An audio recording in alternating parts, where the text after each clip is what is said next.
ሰላም ለእናንተ እንኳን ወደዚህ ቻናል በሰላም መጣችሁ። የምትኖሩለት ነገር ሊኖራችሁ ይገባል። የህይወታችሁን መሰረት ነገ ልታሳኩት የምትፈልጉትን ነገር በሰዎች ዓላማና በሰዎች ሐሳብ ላይ መሰረት አድርጋችሁ የምትወስኑ ከሆነና ነጋችሁን ለመገንባት ተንተረሳችሁ ወይንም ተንጠልጥላችሁበት ያለ ሰው ካለ ህይወታችሁ ውስጥ ካሁኑ ማስወገድ መቻል አለባችሁ። አውቃለሁ ህይወት ከባድ ነው። ህይወት በብዙ ፈተናዎች የታጀበ ነው። እድሜያችን በጨመረ ቁጥር ህይወት ይበልጥ ውስብስብ እየሆነ ይመጣል። በልጅነታችን ፍቅር ብለን የምናስበውና እድሜያችን ከፍ ሲል ደግሞ ትዳር ብለን የምንመሰርተው ነገር ፍጹም የሆነ ተቃራኒ ነው። አውቃለሁኝ ከሆነ ሰው ቁጥጥር ውጭ መሆን በጣም ከባድ ነው። ለብዙ ዘመናት በተለይ ያ ሰው እየመከረን እያስተማረን ጥሩ አባት ሆኖ እንደ ወንድምም ሆኖ እንደ አማካሪም ሆኖ ከጎናችን ካለና ያ ሰው በግሉ ሊያሳካው የሚፈልገው ዓላማ ካለ የእሱን ዓላማ ለማሳካት ስረዳ እኔ ደግሞ ወደፊት እናገኛለሁ ብለን ተስፋ አድርገን የምንጓዘው ነገር ካለ እሱን ነገር ሁሉ በአንዴ ማፍረስ ይከብዳል። ይገባኛል። እነዚህን ሁሉ ነገሮች መተውን በጣም ከባድ ነው። ከዛ በኋላስ ማን አቅጣጫ ይሰጠኛል? ብቻዬን ለብቻዬን ማፈራለሁ። ነገሮች ቢበላሹብኝስ? ብዙ ጥያቄዎች ያስነሳሉ። ነገር ግን ሰው መኖር የሚጀምረው ከሆነ ሰው ጋር አታች አድርጎ የመጣውን የህይወቱን ግብ መዳረሻውን ህይወቱን በሙሉ መላቀቅና በራሱ መራመድ ሲጀምር ነው። ሲጀመር ምን እንዳታጡ ነው የምትፈሩት? እዚህ ምድር ላይ የመጣችሁት እኮ ምንም ነገር ሳይኖራችሁ ነው። ምንም ነገር ሳይኖራችሁ ነው እዚህ ምድር ላይ የመጣችሁት። ስለዚህ ምንድን ነው የምታጡት ነገር? መጀመሪያም እኮ የእናንተ የሆነ ነገር ምንም ነገር የለም። ሁሌም ቢሆን የሰው ልጅ ተተኪ ነው። ዩሲ ኃይል ይቀጥላል፣ መንፈስ ይቀጥላል፣ ዓላማ ይቀጥላል። አካል ግን ይቀያየራል። ገና ጥንት ላይም ገና በፊት እንደ ቅዱስ መጽሐፋችንም ብዙ ነቢያቶች በሄዱበት ዘመን ሊሆን ይችላል ወይም ደግሞ ዋቴቨር የሮም ስልጣኔ በነበረበት እነ ፈርዖን በነገሱበት ዘመን እንኳን ሳይቀር ክፋት ነበረ፣ ምቀኝነት ነበረ፣ ደግነት ነበረ፣ ሩህሩህነት ነበረ፣ ፍቅር ነበረ፣ ጥላቻ ነበረ። እነዚህ ቋሚ ምድርን የሚመሯት ስነልቦናዎች ናቸው። እነዚህ ነገሮች ዘለዓለም ይቀጥላል። ሰው ህይወቱ ትርጉም ያጣበታል። እነዚህ ሁሉ ጣጣ ውስጥ የሚገባው ታዲያ የሰው ልጅ ለምንድን ነው? የህይወቱን መሰረት ወይንም ደግሞ የህይወቱን ዓላማ ሌላ ሰው ላይ አታች አድርጎ መሄድ ስለጀመረ ነው። የብዙ ሰዎች ውድቀት የወላጆቻችንም ጭምር ነው የምነግራችሁ። ትልቁ ውድቀታቸው ዛሬ ላይ የሚፈልጉትን ህይወት ማሳካት ያልቻሉት በእኛ ላይ ብቻ ተስፋቸውን አድርገው የተቀመጡት ለምን ይመስላችኋል? በሆነ ሰው ዓላማና ሀሳብ ላይ ተንጠልጥለው ነጋቸውን በሀሳብ ገንብተው ስለጨረሱ ነው። ገና እውነተኛ ህይወት መኖር ስላልጀመሩ ነው። ይሄ ምድር በጣም ክፉ ነው። ይሄ ምድር በጣም አሰልች ነው። ይሄ ምድር በጣም ጠልፎ ይጥላል። ይሄ ምድር ሲበዛ ማኑፕሌተር ነው። ይሄ ምድር ሲበዛ በአእምሯችሁ ጨዋታ ይጫወታል። እያንዳንዱ ሰው ለብዙ ዓመት የሆነ ሰው መጠቀሚያውንና ልክ ሲነቃ ደግሞ እሱ የሚጠቀምባቸውን ሰዎች መፍጠር ነው የሚያስበው። ስለዚህ እነዛ ሰዎች እናንተ መሆን የለባችሁን ነው የኔ ዋና ነጥብ በዚህ ቪዲዮ። ስለዚህ ህይወታችሁን ቤዝድ ያደረጋችሁ ሰው ካለ የሆነ ሰው ዓላማን በማስፈጸምና በማሯሯጥ ገንዘብ ለማግኘት የምትሞክሩ ከሆነ በቃ እንትና ሲሳካለት እሱ ስልጣን ሲይዝ ይህን ነገር አግዘዋለሁ፣ እኔ ቤቴን እሰራለሁ፣ ያን ይሄ ይመቸኛል ብላችሁ የምትጓዙት ጉዞ ካለ ይህን ነገር አቁሙ። ወይንም አልባሌ ሂደቶችን ሂዳችሁ የተለያዩ ስለኛ ያውቁልናል ብላችሁ የምታስባቸው ሰዎች ጋር ሄዳችሁ እንዲህ የተጻፈላችሁ እንዲህ ነው የምትሆኑት ስላሏችሁ ብቻ እሱን አምናችሁ በቅዠት ውስጥ መኖር አቁሙ። በዛ ሰው ትንቢት ላይ ተንጠልጥላችሁ መኖር አቁሙ። ይሄ በጣም ትልቅ የሆነ ውድቀት ነው። መጨረሻ ላይ ወደ ባዶነት ያመጣል፣ ወደ ተስፋ መቁረጥ ያመጣል። መጨረሻ ላይ ህይወት ትርጉም እንደሌላት ወደ ማሰብና ኮምፕሌትሊ ራስን ደብቁኝ ያመጣል። ዛሬ ልታይ ያለ ነገር ነገ ላይ ደብቁኝ ማለቱ አይቀርም። ስለዚህ ተመልከቱት፣ ራሳችሁን ፈትሹ። እናንተ ትክክለኛው እናንተነታችሁን ነው በእናንተ ውስጥ የሚንጸባረቀው አካላችሁን ተጠቅመው ወይስ አካላችሁን የሚጠቀም የእሱን ሀሳብ የምታስፈጽሙለት እንደሱ የምታስቡለት እሱ ባላችሁ መንገድ የምትሄዱለት ሌላ ሰው አለ ካለ ይህን ሰው መግደል ጀምሩ። በተለይ 20 ዓመት የሞላችሁ ሰዎች ካላችሁ ምናልባት ከዛ በታች ያሉ ልጆች ግድ የለም በዚህ መንገድ ራን ማድረጋቸው ብዙ ዓመት ማኑፕሌት መደረጋቸው ብዙ ዓመት የሌሎችን እንጀራ በእነሱ ማገዶ ማብሰላቸው ችግር የለውም። ምናልባት በዛ ዕድሜ ያሉ ሰዎች ችግር የለውም።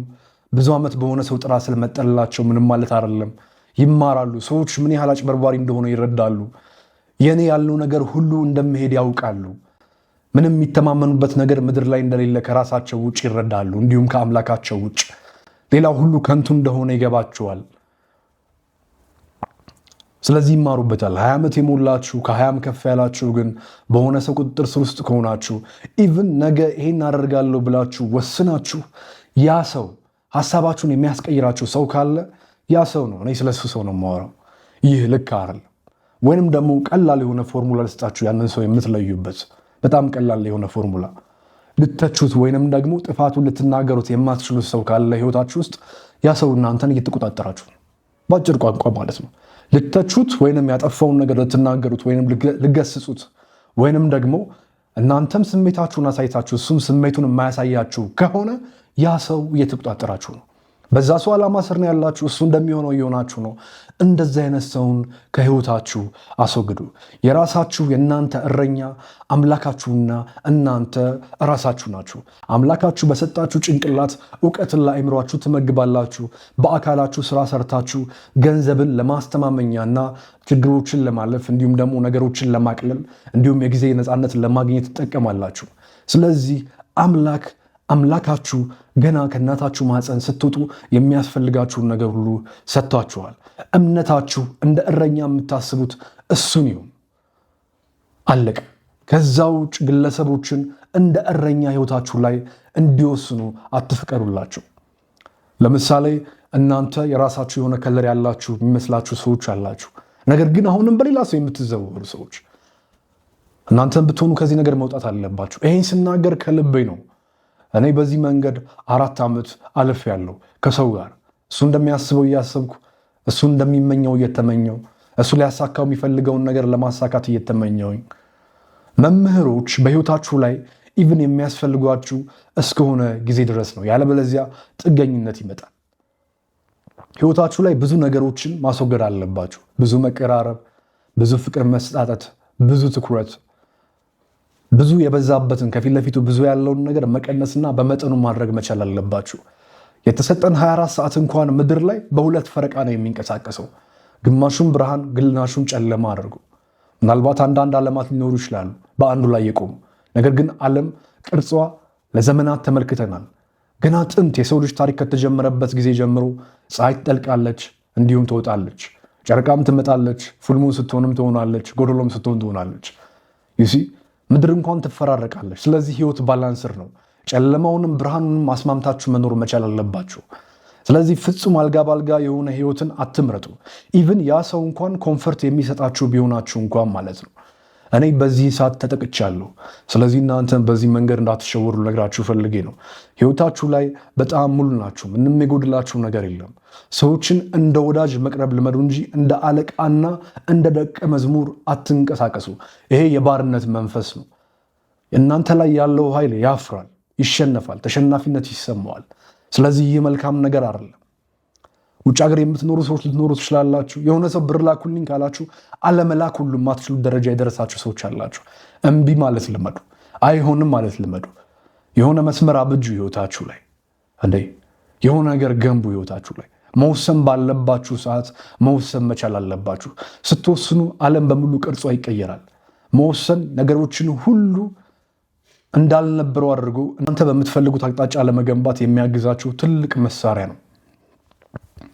ስለዚህ ዙሪያችሁን ተመልከቱና በማን ቁጥጥር ስር እንደሆናችሁ ግልጽ በሆነ መልኩ ተረዱ። ከዛም በኋላ ያላችሁን የስሜት ጥብብቆች ወይንም ደግሞ የስሜት አታችመንት አለ አይደለ? የስሜት ቁርኝታችሁን፣ የሐሳብ ቁርኝነታችሁን የሚያመሳስሏችሁን ነገሮች በሙሉ ለይታችሁ ጻፉ። ጆርናል ይኑራችሁ፣ መጽሐፍ ይኑራችሁ፣ ስለ ህይወታችሁ የምትዘግቡበት እሱ ላይ ጻፉና እነሱን ነገሮች ባላንስ አድርጓቸው። ያ ሰው ሲያዝን እናንተ ማዘን የለባችሁም። ያ ሰው ሲከፋ መከፋት የለባችሁም። ያ ሰው ሲደሰትም ዝም ብላችሁ መደሰት የለባችሁም። ሚዛናዊ ይሁኑ። እኔ አንድ ትልቅ ሰው ምናለኝ፣ ህይወት ውስጥ አንድ ትልቅ ነገር ልንገርህ። መጨረሻ ላይ ሁሉም ነገር ምን እየሆነ ይመጣል መሰለ? ከሰዎች ጋር ያለ ግንኙነት ሁሉ ሰዎቹም አንተም ብትሆን እድሜ ከፍ ያለ በመጣ ቁጥር የሆነ ነገር ልትስማሙ ስትሉ እዚህ ነገር ላይ እኔ የማገኘው ነገር ምንድን ነው የሚል ጥያቄ ላይ ነው የምትደርሰው። ስለዚህ እድሜ ከሄደ በኋላ አንደኛ ይህ እንዳይገባ ከወዲሁ በወጣትነትህ ተረዳው ብሎኛል። ስለዚህ ሚቹዋል ቤኔፊትን አስቀድሙ፣ የጋራ ጥቅምን አስቀድሙ። የጋራ ጥቅም ማለት የኔጌቲቭ መሆን አይደለም፣ እንደዛ አይደለም።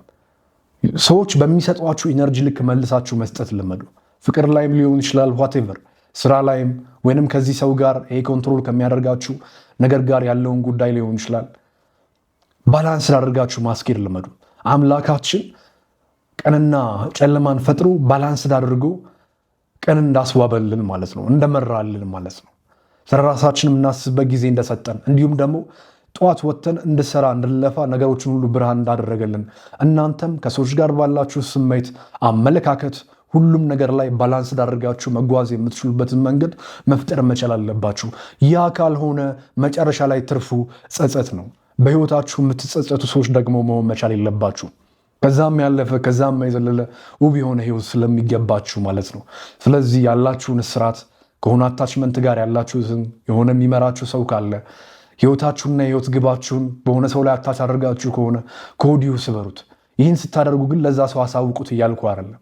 ሲጀመር ልክ ይህንን ስትወስኑና በቃ ከዚህ በኋላ እንዲህ አደርጋለሁ ልክ ስትሉ እናንተ ጋር ያለ ኃይል እሱ ጋር ስሜቱ ይፈጠራል። ሞኛቱ ነው። ዓለም በጣም ብዙ ሚስጥር አላት። ስለዚህ ለራሳችሁ በልባችሁ ወስኑት።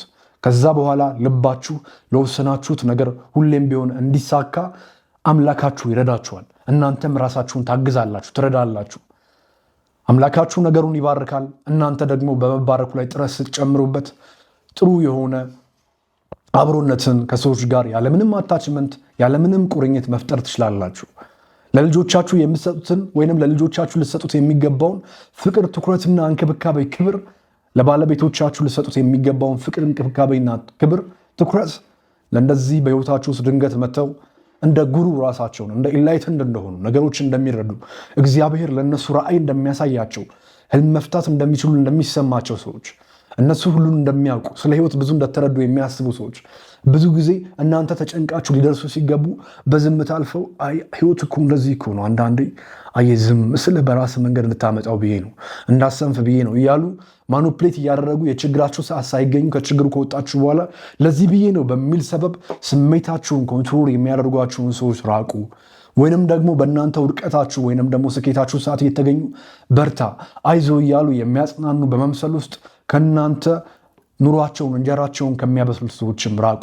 እኔ ከእናንተ ገንዘብ አልፈልግም እያሉ ሁሌም እያገኙ ያጫወቱ የጋበዟችሁ በርታ ጠንክር እያሉ ዓላማችሁን የሚደግፉ መስለው ነገር ግን ዲፕሬሽናቸውን፣ ጭንቀታቸውን፣ ከፍተኛ የሆነ በራስ መተማመን የማጣት ጉዳያቸውን እናንተ እንዳስተማራችኋቸው ሳይሰማችሁ አድርገው የእናንተ መንፈስ፣ ኃይል፣ ኢነርጂ፣ እውቀት፣ ጊዜ እየበሉ ለራሳቸው ኃይልን የሚመግቡ ሰዎች ካሉ ከነሱ ስርዓት መላቀቅ መቻል አለባችሁ። በዚህ መንገድ አሸናፊነትን ትጎናጸፋላችሁ። አስቡት እስኪ እናንተ ለምሳሌ የራሳችሁ ሞልድ አላችሁ። ፎር ኤግዛምፕል እናንተ የራሳችሁ የሆነ ጠረን ያላችሁ ሽቶ ናችሁ። የሽቷችሁ ዕቃ አለ። ያም ሰው በተመሳሳይ ህይወታችሁ ላይ ብሌም ልታደርጉት የማትችሉት እሱን የሚቆጣጠራችሁ ብያችሁ የለ።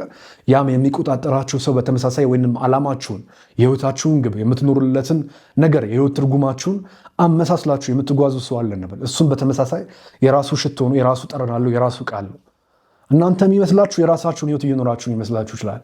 ኖ የእናንተን ሽቶ አስደፍቶ የእሱን ሽቶ የእሱን መዓዛ እየጫነባችሁ ነው። ቀፏችሁ ወይንም አካላችሁ ነው እንጂ ምድር ላይ እየተንቀሳቀሰ ያለው ኦሬዲ እናንተ መንፈስ ናችሁ። የሌላ ሰውን ጉዳይ የምታስፈጽሙ ተላላኪ ተራ ዴመን እየሆናችሁ ነው። ነፍሳችሁ ተራ መንፈስ እየሆነ ነው። ልክስክስ መንፈስ እየሆነ ነው። አካላችሁን የሌሎች ዓላማ ከገባበትና ሌሎች እንደሚያስቡት ያ ሰው እንደሚመራችሁ ያ ሰው ካገኘው ስኬት አንጻር የእናንተን ስኬት የምትመዝኑ ከሆነ እሱ ካለልኝ ነው የምኖረው ብላችሁ የምታስቡ ከሆነ ያ ሰው አምላካችሁ ነው። እመኑኝ፣ በራሳችሁ ላይ አምላክ ሹማችኋል። እናንተም ባሪያ መንፈስ ነው ያላችሁ። ነፍሳችሁንም አላከበራችሁም። መንፈሳችሁም የባሪያ ነው። ስለዚህ አካላችሁም የዛን ሰው ጉዳይ ያስፈጽማል። የዛ ሰው እንጀራ ይሞላል። የእናንተ ደግሞ እሱ ፊቱ ላይ ከሚቀባው ማር እንጥፍጣፊው እየደረሳችሁ እሷን እየላሳችሁ በእሷ ትመጻደቃላችሁ። እናንተም ማራችሁ እንዴት ማዘጋጀት እንዳለባችሁ ስለማታውቁ ለምን እስከዛሬ ያላወቃችሁት ለምንድን ነው? ይህንን ዛሬ በዚህ ቪዲዮ ያወራንበት ሀሳብ ላይ ግልጽ የሆነ መርዳት ስላልነበራችሁ ነው። ከዚህ ቪዲዮ በኋላ የእኔ ቤተሰቦች 46,000 ሰብስክራይበርስ አለኝ፣ ተከታይ አለኝ። በቂ ነው። ለእናንተ ነው ከዚህ በኋላ ሁሌም ብሰራው። ለእናንተ ስሰራ ያለኝ ህዝብ በጣም በቂ ነው። እንደውም በጣም ብዙ ነው። ሁሌም መስራቴን እቀጥላለሁ። እናንተም አግዙኝ። ቪዲዮውን ላይክ ማድረግ እንዳትረሱ፣ ሼር ማድረግ እንዳትረሱ፣ እንዲሁም ሀሳባችሁን ኮሜንት ላይ ማስቀመጥ እንዳትረሱ። ስለዚህ ከእንደዚህ አይነት ስርዓት መውጣት አለባችሁ። ከዚህ ቪዲዮ ጀምሮ ከዚህ ስርዓት ማምለጥ መቻል አለባችሁ። ለራሳችሁ ቃል ግቡ። ከዚህ በኋላ ቃል ለምድር ለሰማይ ከፊት ለፊት እግዚአብሔርን አስቀድማለሁ። ከፊት ለፊት አላህን አስቀድማለሁኝ። ከኋላ እኔ እከተላለሁ። እግዚአብሔር የቀደመበት ወይም እንደ ሃይማኖታችሁ አላህ የቀደመበት መንገድ ሁሌም ቢሆን ሰላም ነው። እሱ በሚሰጠኝ ሰላም እኔ ደግሞ ስጋዬን እየጠበቅኩኝ እየተንከባከብኩኝ መንፈሴንም ካልባሌ ሰዎች እያራኩኝ በአምላኬ ላይ ተማምኜ የሚመካ በእግዚአብሔር ይመካ እንደተባለ እኔም ራሴን መመካቴንና ጀብዶዬን መሰረቴን እግዚአብሔር ላይ አድርጌ ወይንም አላህ ላይ አድርጌ ወይንም አምላኬ ላይ አድርጌ የራሴን ሕይወት በራሴ መንገድ እመራለሁ። ይህንን ሳደርግም የልቤን የሚያውቅ አምላክ፣ በድብቅ ያለቀስኩለት አምላክ በግልጽ ከፍ ከፍ ያደርገኛል ብላችሁ ለራሳችሁ ቃል ግቡ። ይህንን ማድረግ በጀመራችሁ በአንድ ወር ውስጥ ሕይወታችሁ ላይ የሚመጣ አዲስ ነገር አለ።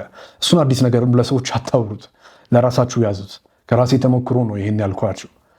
ስለሰጣችሁኝ ጊዜ ከልብ ከልብ ከልብ አመሰግናለሁ። ፈጣሪ ያክብርልኝ። የዛሬው ቪዲዮአችን ይህን ይመስላል። መልካም ጊዜ